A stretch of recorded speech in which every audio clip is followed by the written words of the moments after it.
बंगाल की खाड़ी के दक्षिण में हिंद महासागर में स्थित अंडमान व निकोबार द्वीप समूह स्वतंत्रता संग्राम की तपोस्थली, संकल्प स्थली, जो राष्ट्रभक्त नेताजी सुभाष चंद्र बोस, वीर सावरकर एवं अन्य स्वतंत्रता सेनानियों के अदम्य साहस और योगदान की कहानी दोहराते हैं।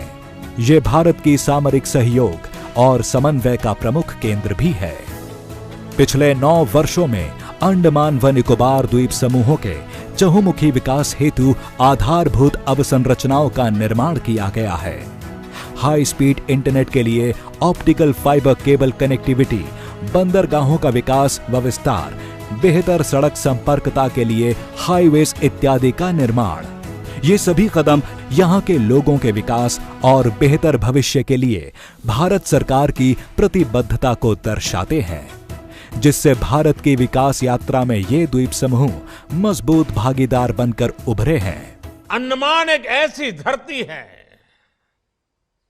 जहां पानी, प्रकृति, पर्यावरण, पुरुषार्थ, पराक्रम, परंपरा, पर्यटन, प्रबोधन और प्रेरणा सब कुछ है। देश में ऐसा कौन होगा जिसका मन अंडमान आने का नहीं करता है। माननीय प्रधानमंत्री श्री नरेंद्र मोदी जी के दूरदर्शी एवं यशस्वी नेतृत्व में सकल भारत के समग्र विकास पर जोर दिया गया है, जिसमें पिछले 9 वर्षों में विमानन क्षेत्र ने भी अभूतपूर्व प्रगति की है, जहां देश में हवाई अड्डों की संख्या 74 से बढ़कर 2 गुनी हो गई है।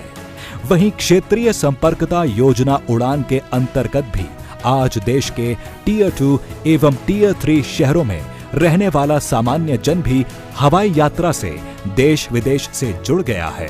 इसी दिशा में अंडमान और निकोबार में यात्री यातायात में निरंतर हो रही वृद्धि को देखते हुए लगभग 800 करोड़ रुपए की लागत से पोर्ट ब्लेयर के वीर सावरकर अंतर्राष्ट्रीय हवाई अड्डे का उन्नयन किया गया है, जिसमें नए टर्मिनल भवन का निर्माण एवं एप्रन का विकास शामिल है। लगभग 41,000 वर्ग मीटर में बना हवाई अड्डे का ये नया टर्मिनल भवन व्यस्ततम समय में 1200 यात्रियों को सेवा प्रदान करने में सक्षम है, जो कि वर्तमान की क्षमता से 6 गुना अधिक है।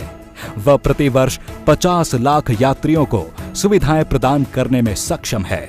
इस टर्मिनल भवन को 3 तलों में बनाया गया है, जहां 28 check in counter, 3 passenger boarding bridge, 3 conveyor belts की सुविधाएं उपलब्ध हैं।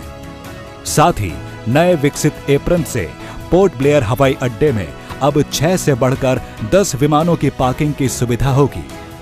भवन का अग्रभाग केबल नेट ग्लेजिंग के माध्यम से लगभग 4000 अलग अलग आकार के ग्लास पैनलों से मिलकर बना है, जिससे यह टर्मिनल प्राकृतिक रूप से प्रकाशित रहेगा।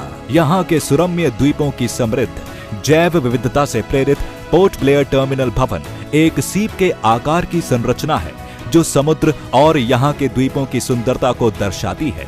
ये टर्मिनल भवन विभिन्न प्रकार की चित्रकलाओं से सुसज्जित है, जो इस द्वीप की संस्कृति, जीवन शैली, वनस्पति और जीव जंतुओं को दर्शाते हैं। इस नए टर्मिनल भवन के प्रारंभ होने से संपर्कता बेहतर होगी, जिससे यहाँ के पर्यटन को बढ़ावा मिलेगा और क्षेत्र के उद्योग और अर्थव्यवस्था को नई गति मिलेगी।